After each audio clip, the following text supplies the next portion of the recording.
Okay, welcome back. I had been telling the kids the whole week how confident I was in their work, how great they're doing. They've practiced 1,000 times. I said the thing I'm most worried about is that I'm going to be the one to mess up. Forgot to introduce the judges. So I told them that it would be me who messed up. So we're going to just wind that one back and let me introduce the judges. First, we have Dr. Hodges, president here at PNHCC. We have Dr. Mayhew, who is coordinator of dual enrollment. She's in and out of the classrooms all the time. Everybody knows Dr. Mayhew. We have Mr. Doss, who was the scary math teacher. They were like, is there a math teacher? I was like, sorry guys. But a 2017 alumni, right? Yes, 2017 graduate of Gov School. So he went through all of this. He knows that they're working hard. We have Mr. Owens, who is a current English teacher at Bassett, correct? But next year will be taking the research position at the Danville version of, or the Danville campus of the Governor's School. And beside him, we have Ms. Curtis, who is currently teaching English at Magna Vista, but will be taking this role and will be the research teacher here next year. So we have new faces. They're getting, a feel for it tonight, and I think our kids are doing a great job. So thank you guys. Sorry I forgot to introduce you. And now we will resume with did you guys clap for me? With Cassidy.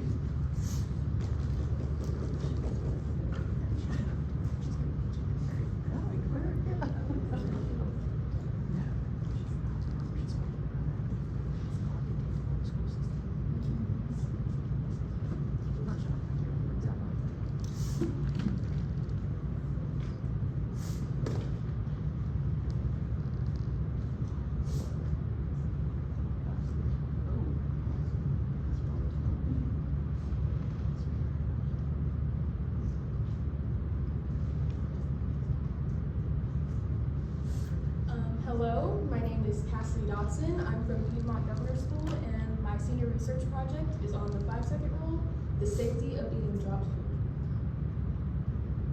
A little bit about me, I currently go to Martinsville High School, but I plan on attending JMU in the fall to pursue biology and hoping to become a microbiologist in my near future. Why this topic? I grew up with my parents telling me, oh, it's good for your immune system. And also, I personally participate in this rule a lot. If I'm at a cookout and I drop my hot dog on the floor, I'm probably gonna pick it up really quick and I'm gonna eat it. And not only do I wanna know what I'm ingesting, but I feel it's important for others to know what they're ingesting as well and what those long-term effects could be.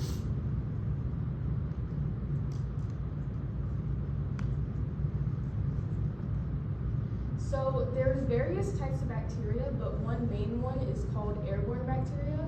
This bacteria is made up of very fine particles, and even though it is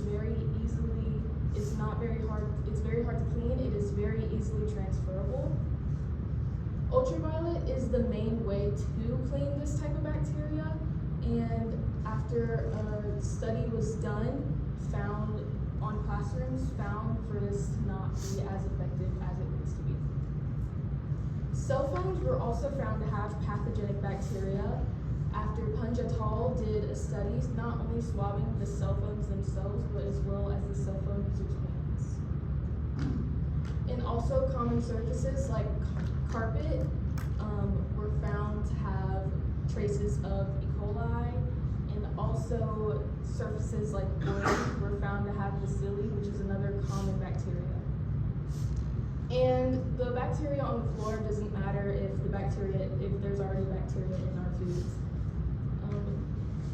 Cold-blooded animals like trout, octopus, or catfish have E. coli in them and salmonella, and even after they are cooked, there are also some traces of salmonella still found in them.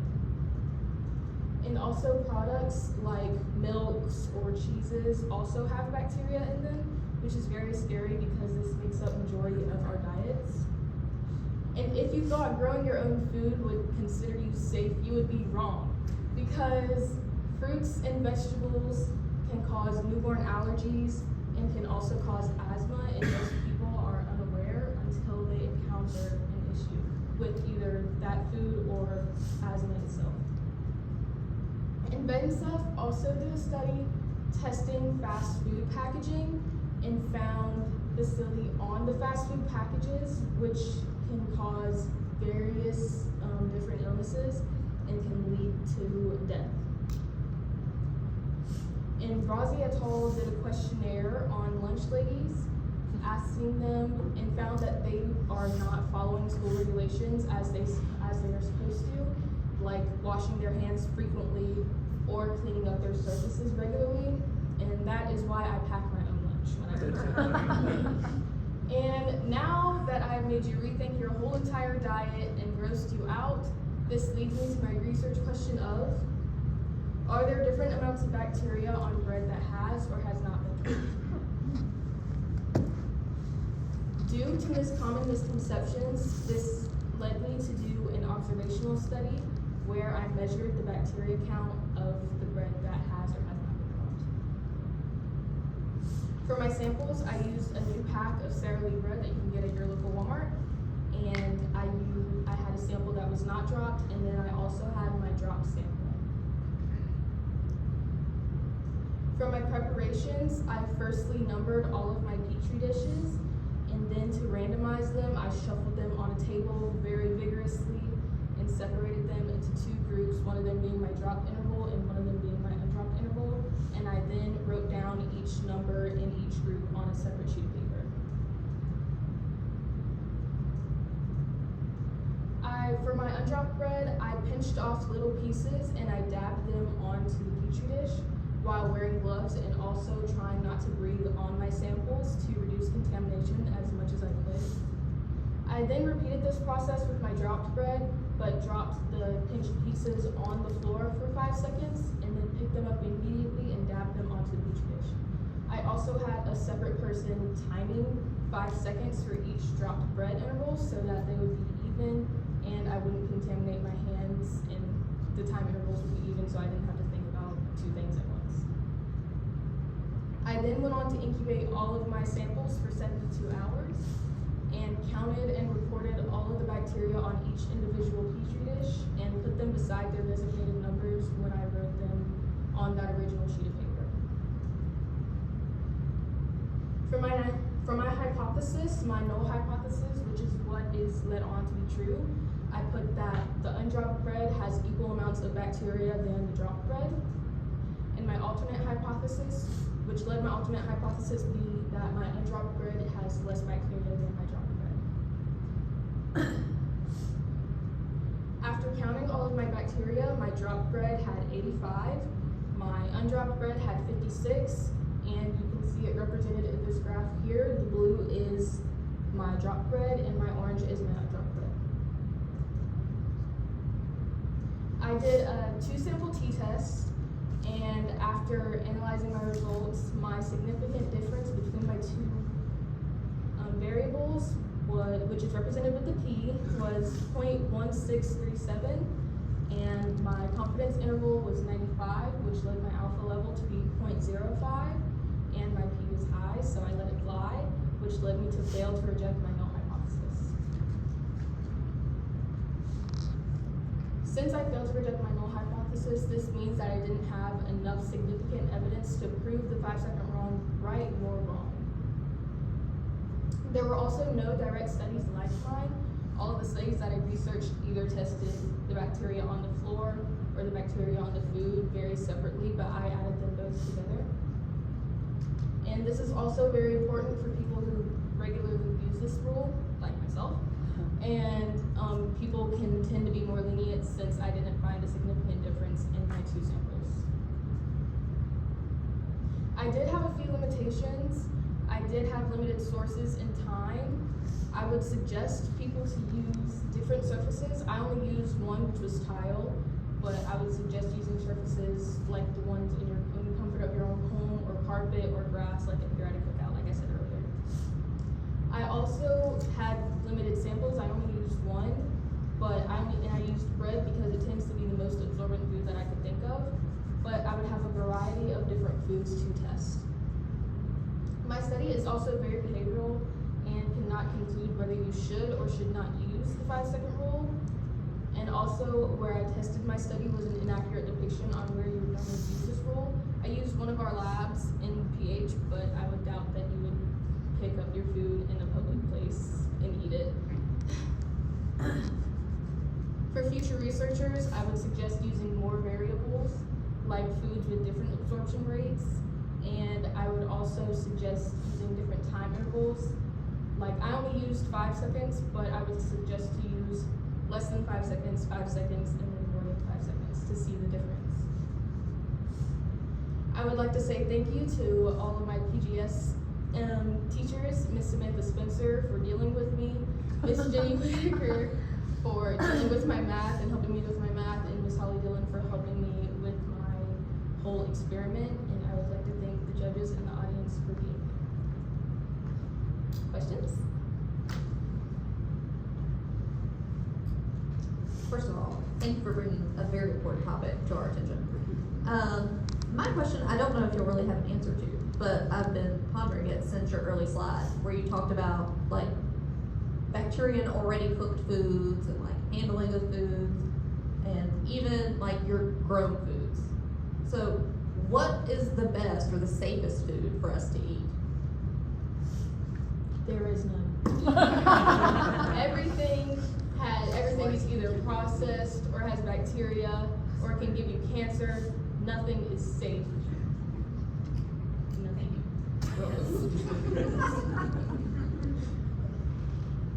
I actually had a question, and I might have missed it while I was making some comments. Did you mention a control group at all? Like, did you have any? Did you test the bread before, like you just took it out of the package as if you were getting ready to make a sandwich or something and eat it for that day? I did not have a control group. That's why I did an observational study. But my bread was newly packaged, unopened when I first used it. But I did in my studies have a sample that was very high. Did you saw? Are you gonna ask a question? No. Okay. I had a very high sample, and I was trying to figure out why, and it was my undropped thread too. I was trying to figure out why that sample was high, but there was nothing to conclude that because all of the samples after it were low. So that could have been manufacturing, having nothing to do with me. I myself also am a victim of the 5-second rule. I definitely do use it. But oftentimes, like if I were to drop a piece of bread, like I would feel pretty confident in my ability to dust it off. But if I were to drop like a piece of pineapple, like I know like the stuff is gonna stick to it, so I probably would not eat that 5-second rule, which is the way. Do you think that like the liquid content on the outside of something, like and the ability to stick things to it, would affect whether or not bacteria would stick to the food? Because like bread is like relatively dry, Yes, most definitely. I also was thinking about whether you would blow on the food or not, and that would also cause more bacteria to get on it as well. But yes, the liquid on the food, picking up more bacteria and having things catch onto it more easier, definitely would have the bacteria spike up higher, I feel. I also participate in the 5-second rule. Yes. I dropped a chip at dinner provided by Governor's School, and I, without shame, ate said chip from the floor Yes. today. And I'm still here, so Yes. it's been a couple hours. What type of food would you do if you were to redo this? What type of food would you choose for the future? I did use bread because it was most common, but like chips or some like more of a snack kind of, or candy even, like those really sticky candies. And you pick it up and you see the hair on it. But maybe something like that, But yeah. So has there been an evolution of your own personal philosophy of the 5-second rule? My thinking was it hasn't hurt me this far. I'm not gonna keep going. Sometimes you just get really hungry,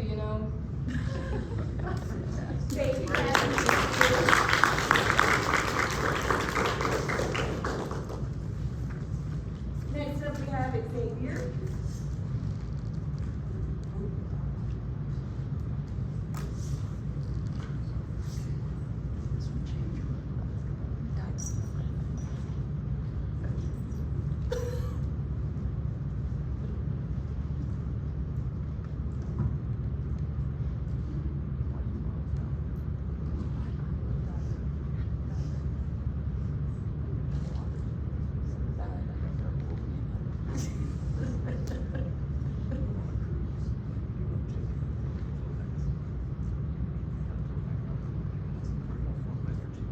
So my name is Xavier Dunham. My project is on a study on light versus dark soda's effect on tooth enamel. So a little about me. I go to Martinsville High School. I plan to attend Virginia Tech to study mechanical engineering.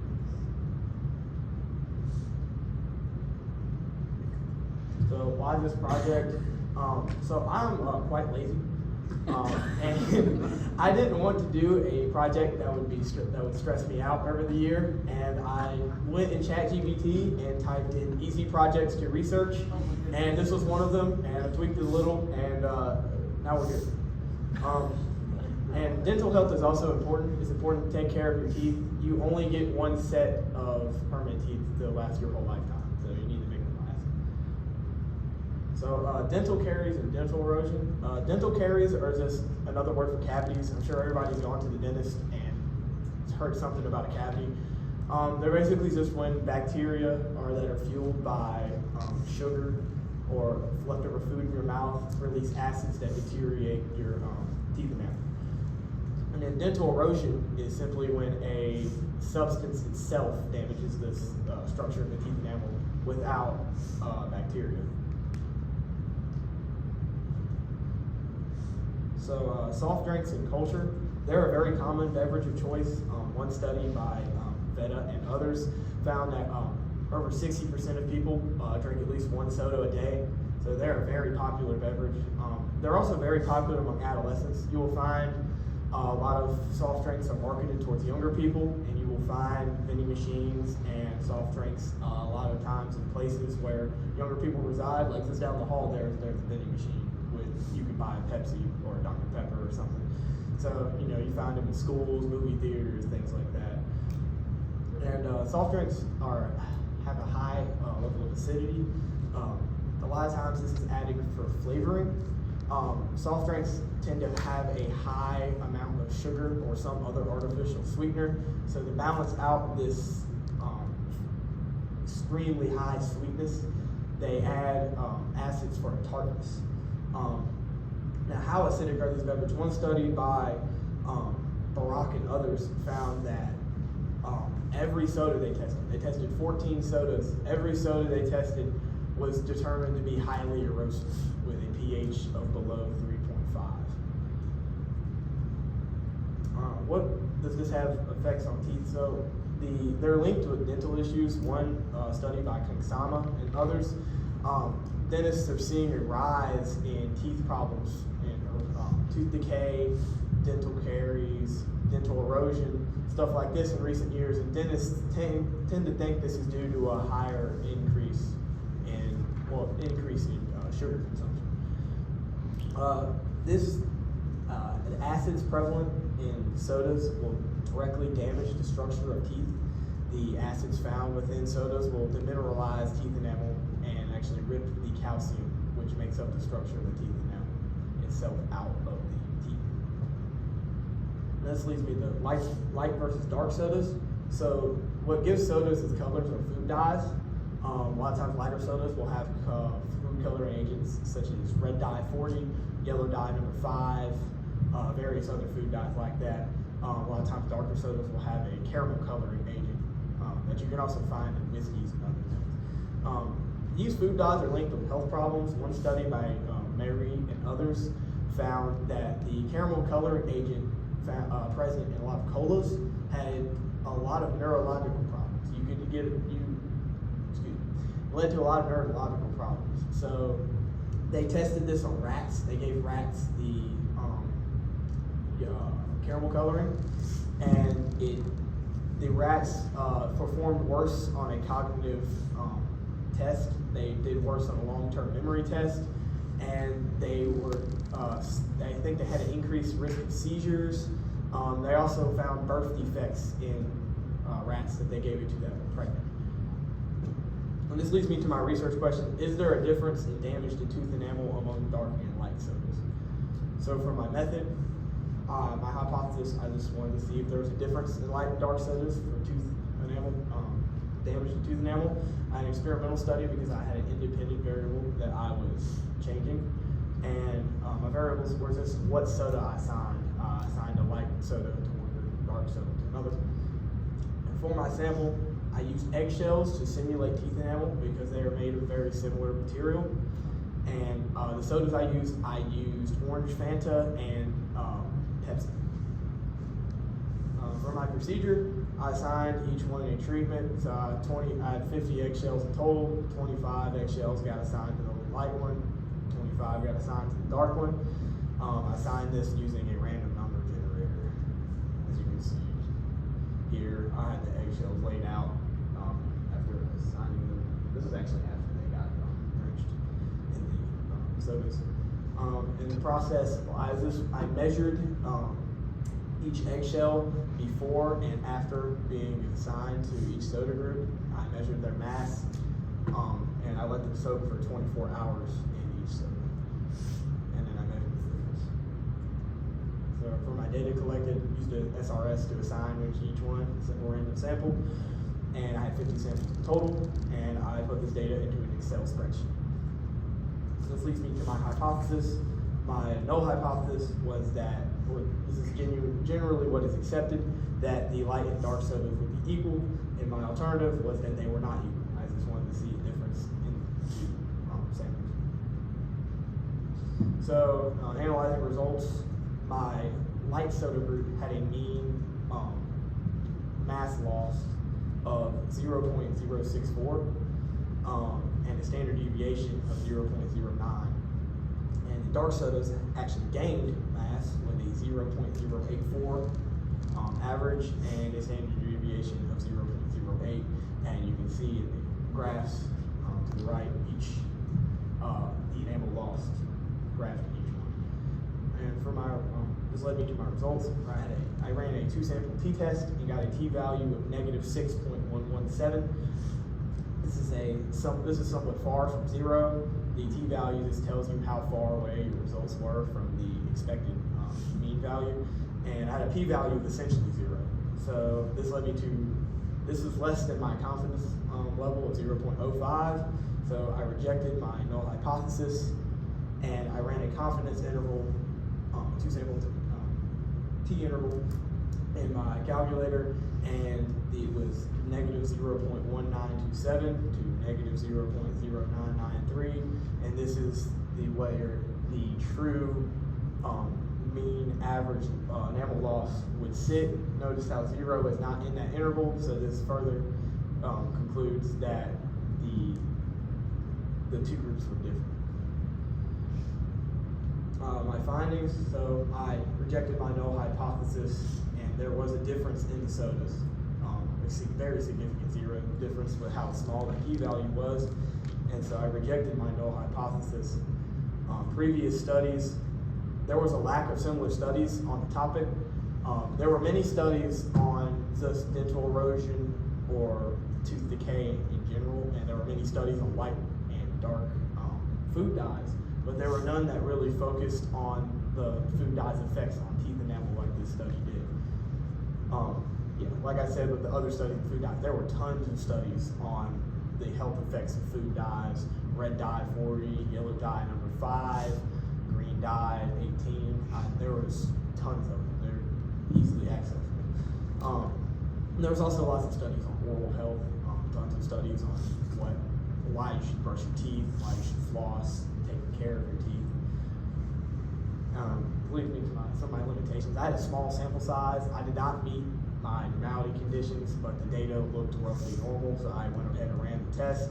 A better study would have had larger samples because I only had 25 in each group. Only had 2 groups. A better study would compare more groups of sodas rather than just 2. And I did not look at the pH levels of the sodas. Did not measure them. They may have been different, and one may have been lower than the other, which could have caused more erosion compared to the other soda. Some applications, public health.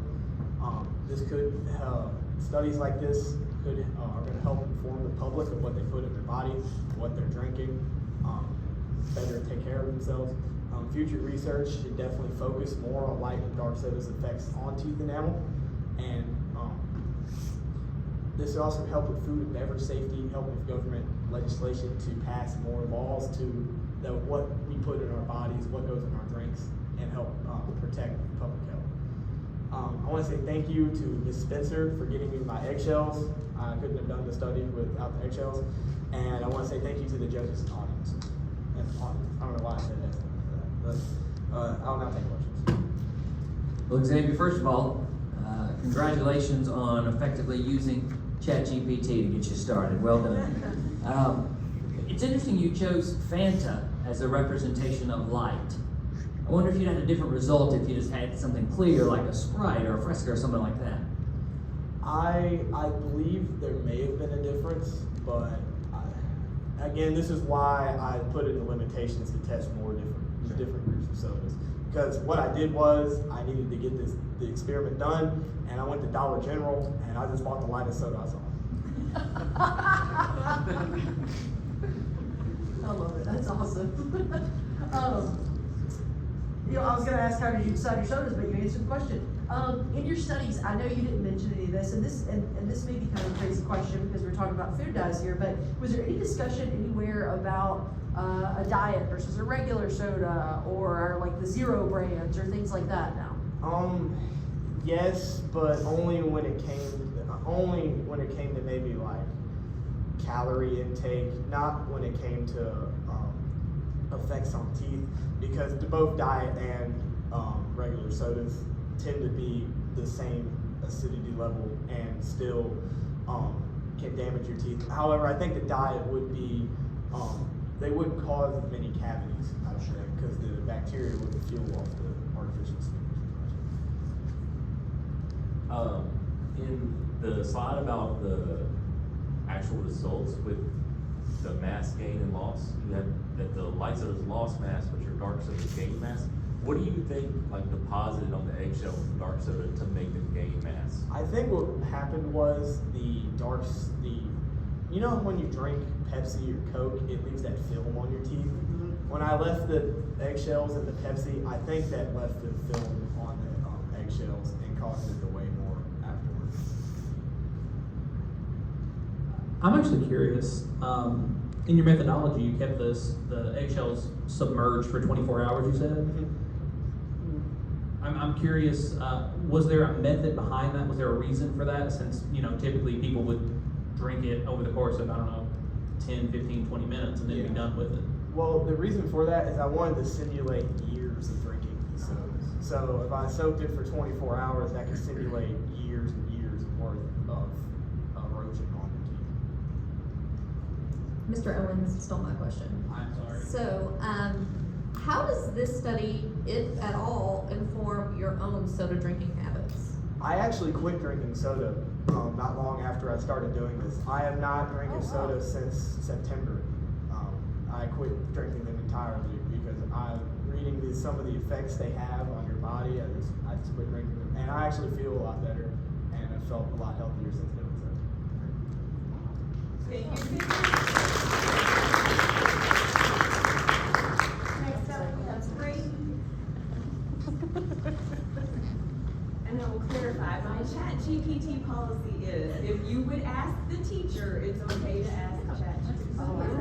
So if they ask me for ideas, they can ask ChatGPT for ideas.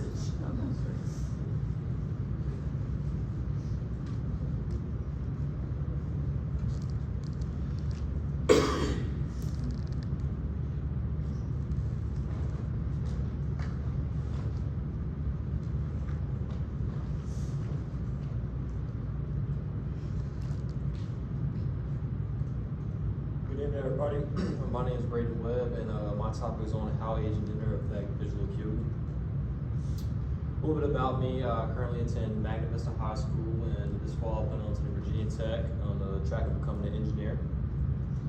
Why I chose this topic: personal interest from when I was younger in middle school. I noticed my vision started to worsen, and ever since then I've took yearly visits to the doctor's office. It's always been something that interests me, and it affects everyone. So regardless of your health, over time, your vision will change, and this is something that everybody should know. So this leads me to aging and its effect on health. When it comes to physical health, according to the World Health Organization, some common conditions in older age include muscle deterioration, hearing loss, refractive errors, and osteoarthritis. Mentally, as people get into the older ages, their mental cognition tends to decrease, leading to stuttering speech, slower movements, and twitching movements. When it comes to vision, the Cleveland Clinic states that after the age of 40, your tear ducts tend to decrease, which causes dry eye disease, and you're also more likely to attract AMD, glaucoma, and cataracts. Gender and its effect on health. According to Rush University, women are more likely to have strokes, osteoporosis, and Alzheimer's. Men, on the other hand, tend to partake in higher risk activities such as construction work and stuff like that, and they often have heart disease, Parkinson's disease, and kidney stones. When it comes to mood, women tend to be more likely to have mood disorders and depression, while men, on the other hand, are more likely to commit suicide, and they seem to think more impulsive. When it comes to vision, women tend to be diagnosed more often than men because they're more likely to have yearly visits. Men are more likely to skip those yearly visits. I don't know why, but they do. Men overall, though, the ones that are seeing doctors often seem to have better overall visual acuity. How vision works, structure, basically you have the front and your back. In the front you have the lens that focuses light onto your retina. Your retina then feeds forwards connections to your brain where it is processed to what you see. This brings me to nearsighted versus farsightedness. Obviously nearsightedness is when you can see things close up better than you can far away. And then farsightedness is when things far away you can see clear, but things up close such as your book or your computer tend to be more blurry. And this is caused by refractive errors, which is basically how your lens reflects light onto your retina. It will be an error, and it can cause you to be farsighted or nearsighted, and it can change over time. This also leads me to eye diseases and treatments. When it comes to awareness, a study done by Alderab, basically it was a university study. They went to students around the university and asked them about diseases. They were aware of these diseases such as dry eye disease, cataracts, and glaucoma. However, they weren't aware of the causes and the preventions that can be put in place.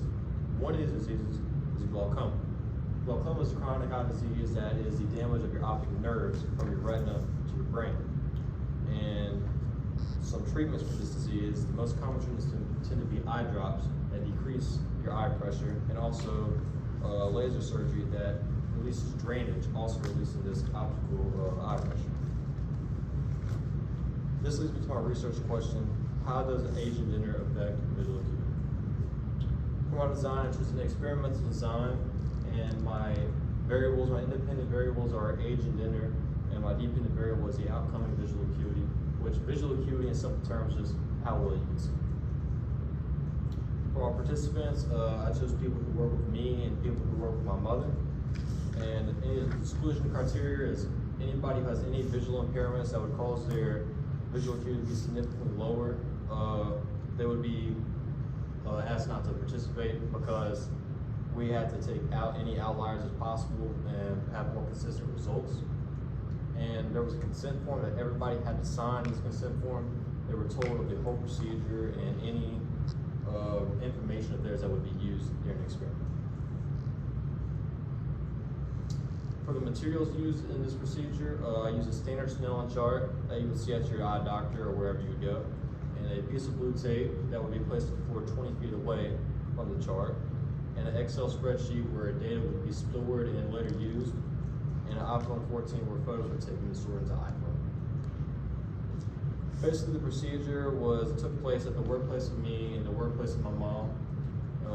For the data collection, started off, the participant was standing at the piece of blue tape 20 feet away from the chart, and I was standing at the chart, and I would start at the very top with the biggest letters and work my way down until they could not read. And at that row, I would list the visual acuity, and then I would put the visual acuity into the Excel spreadsheet.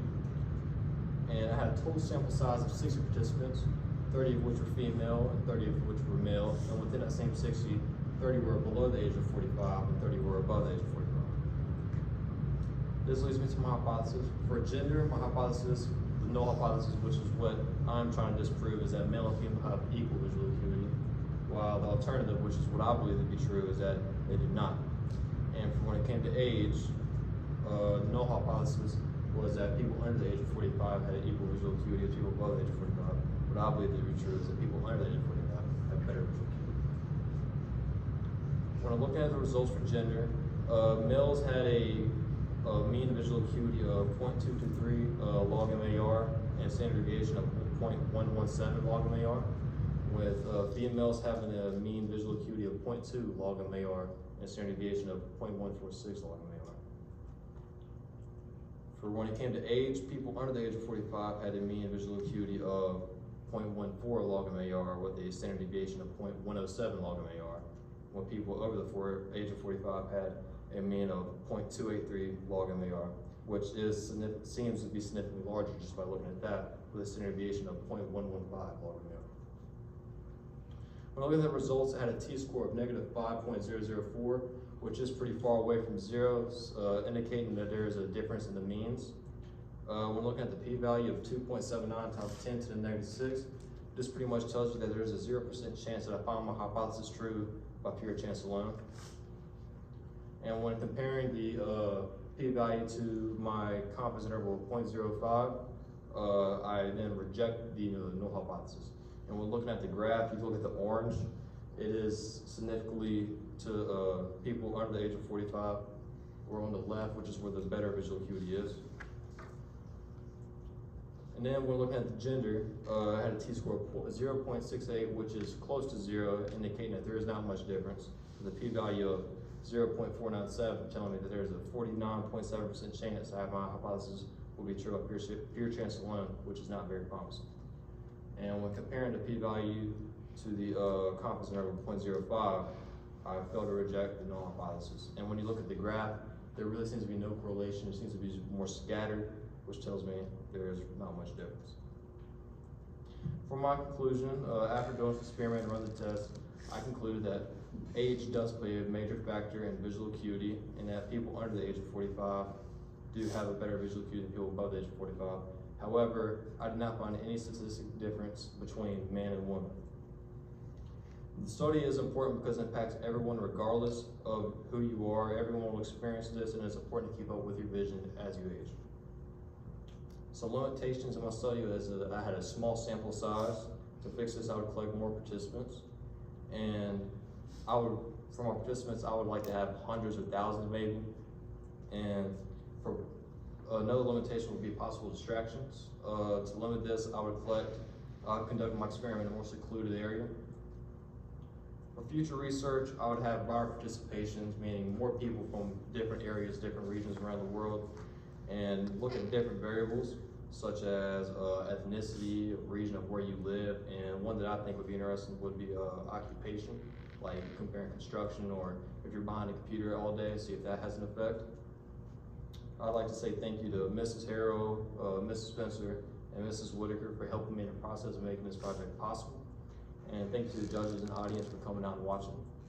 Are there any questions? Nice work, Braden.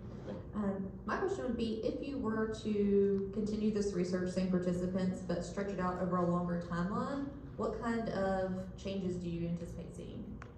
I think there would be more difference between male and woman. I think we're at a small sample size. I don't think I had enough people to see a major difference between the two. I think if we would have more people from different areas, we would see a difference.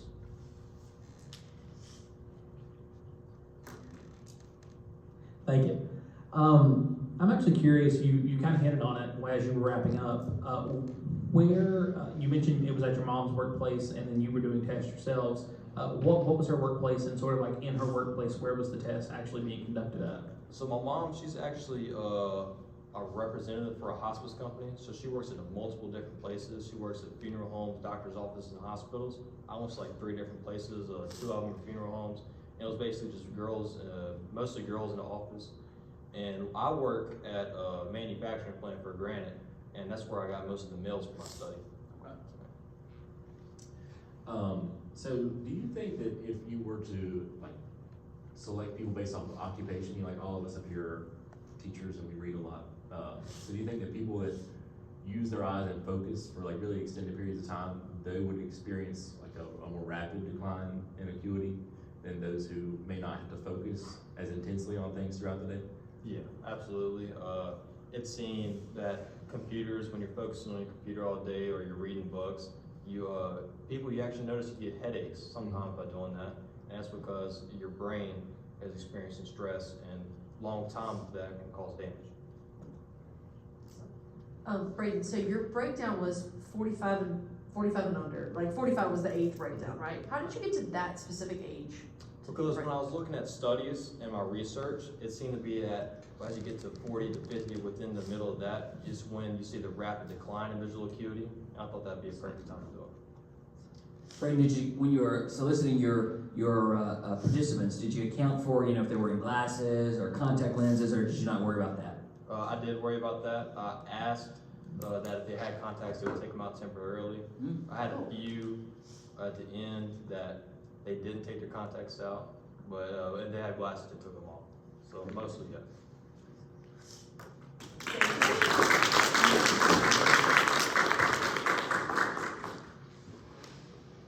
And last we have Holden.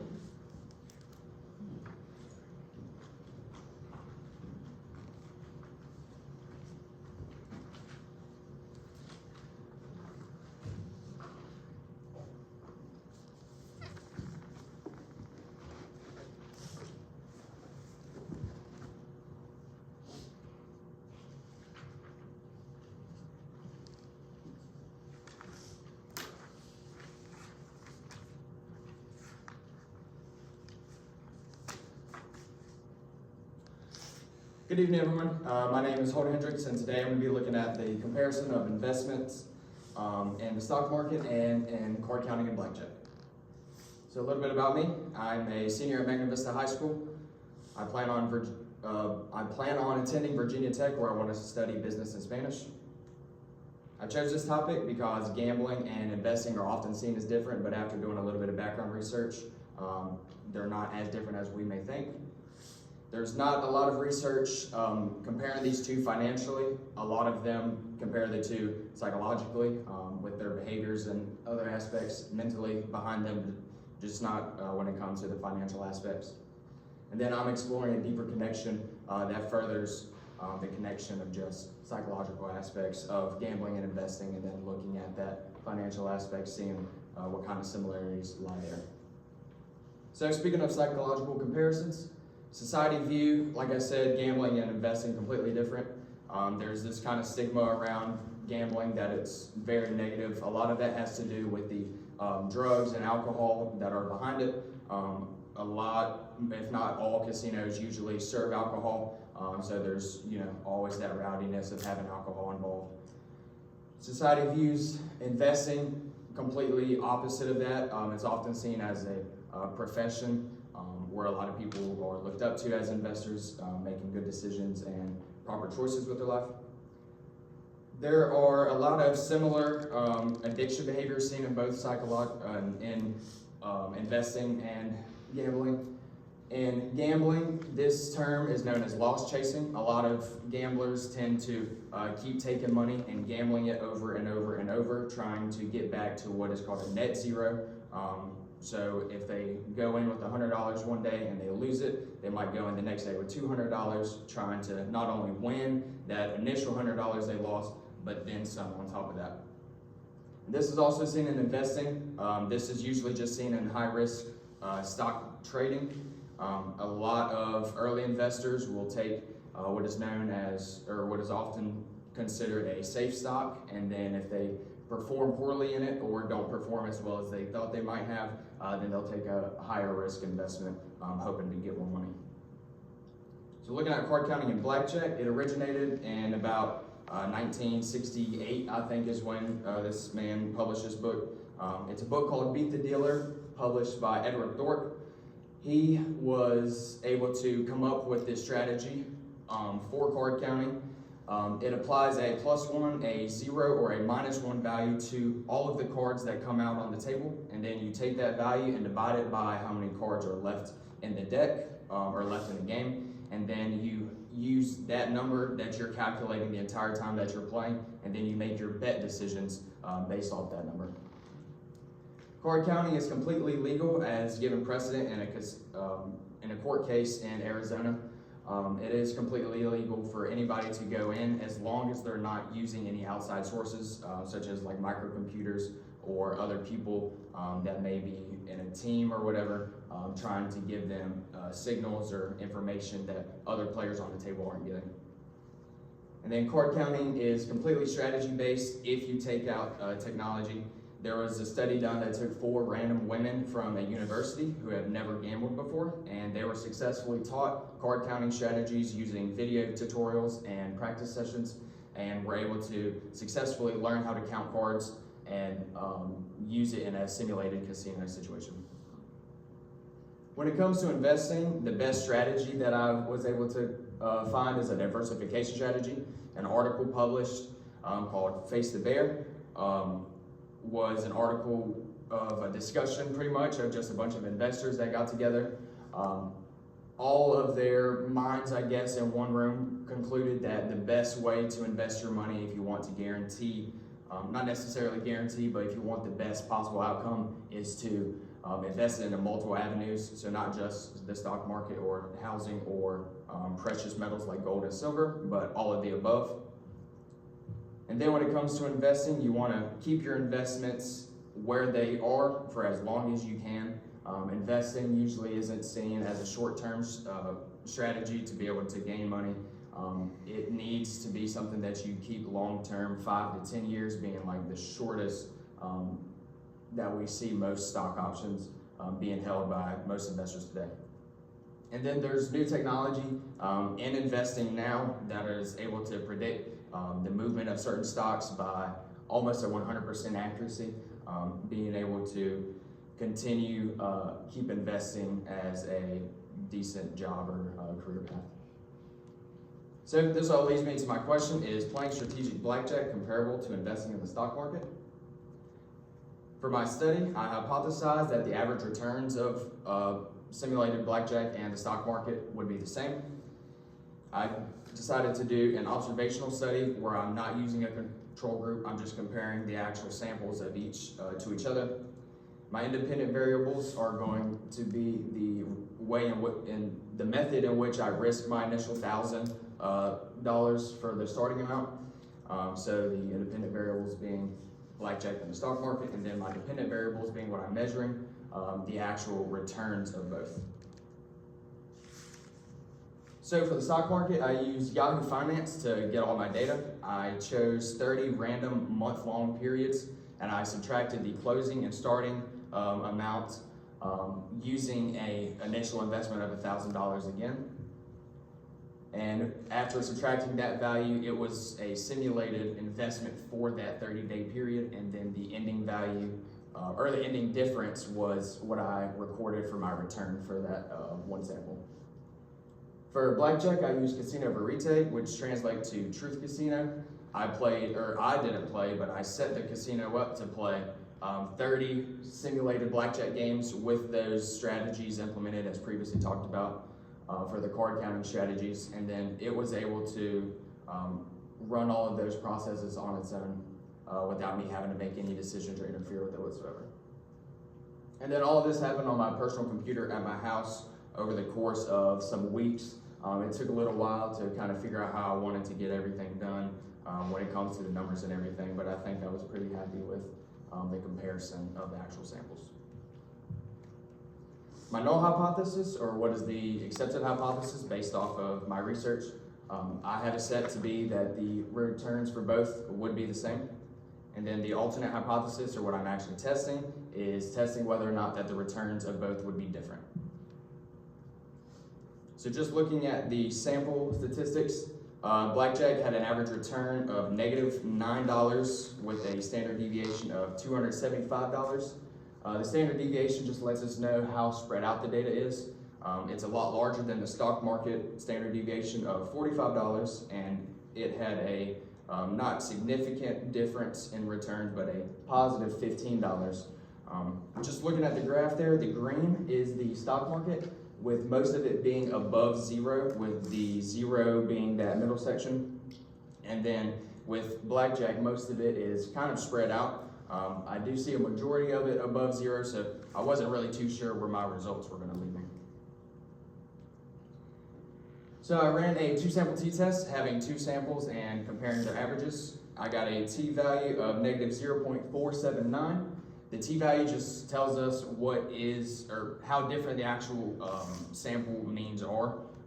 With that t-value being close to 0, it lets me know that my samples are pretty close to each other, with 0 difference, or almost 0 difference in between them. The p-value is the probability that I would have gotten the opposite results by random chance alone. So with that, the opposite result, or I would have had a 63.5% chance of getting the opposite results, meaning that if I were have to rejected my null saying that they were different, then that I would be 63.5% sure that those results were random. So I'm only 35% capable of saying that my results would have been the opposite, if that makes sense. So just comparing the returns, I wasn't able to find a significant difference within the 2 samples. This matches up with my previous studies saying that they're similar psychologically. And my study is unique just because it adds to the studies that don't have the aspect of the financial parts of each of these. My study contributes to the stigma conversation around gambling, with it being such a negatively seen thing. I'm able to confidently say that it's not as far from investing as a lot of people may think. There's a lot of overlooked similarities within the 2. Based on my research, there's a lot of addiction and those psychological behaviors, as I mentioned, that are similar within the 2. And then the return gap that I had was between negative 128 and 79.5. This is just the return gap of comparing the 2 samples, and then what I would have possibly expected the comparison to be. And 0 falling in between that possible return gap just solidifies me not being able to reject my null hypothesis. I only had a sample of 30 for each. This helped me to be able to confirm my condition of normality. 30 is way too small of a sample though, but I did it just for the sake of time. I also only chose the S&P 500 as the one stock that I was looking at. From the best of my knowledge, the S&P 500 is an index of multiple stocks and their movements. So this was the best stock I thought would have been the best representation of multiple stocks. And then I also used a simulated blackjack. This doesn't count for real world scenarios where you may be asked to leave. The casinos are able to ask you to leave if they suspect you of fraud counting, even though it's legal. They're able to either ask you to leave or limit your plays or limit certain decisions that you can make to stop you from winning certain amounts of money. For future research, I would recommend larger samples of thousands and thousands and thousands of data points. I don't think 30 is nearly enough to be able to compare the 2 effectively. I would also look into some riskier stocks, maybe not the S&P 500 with it being a culmination of 500s of the biggest stocks in the world. I think maybe looking at individual companies and then maybe smaller companies as well that will have a more drastic movement, seeing if those would be more similar to gambling. And then also looking at some other casino games to see if there's any strategies that you can implement into those as well that would also be similar to investing or similar to card counting or blackjack. The study is important because, like I mentioned, not many studies, if any, are comparing returns, and I'm able to do that here today. This extends past the psychological aspects and look at the financial aspects of gambling and investing, and then provides a real-world insight of a small, short-term sample of each and showing that they're both, in fact, a lot more similar than what we think. Just want to say a quick thank you to Ms. Spencer, Ms. Harrell, Ms. Whitaker, and to the judges and audience for being here tonight. I'll now be taking any questions. Nice work, Holden. So, do you mind, what month did you select for your investing? So it was 30 months. It was 30-day periods. Gotcha, And gotcha. it Thank you was, for that. It was between 2020 and 2024, so there wasn't too many options in there, but it was most of that time between them. Gotcha, thank you for that clarification. So then, let's back up. What led you to this? How did you land on this dichotomy between stocks and blackjack? I really don't know. It was a bit of a roller coaster on the topic selection. I really wanted to do something related to business because that's what I want to study.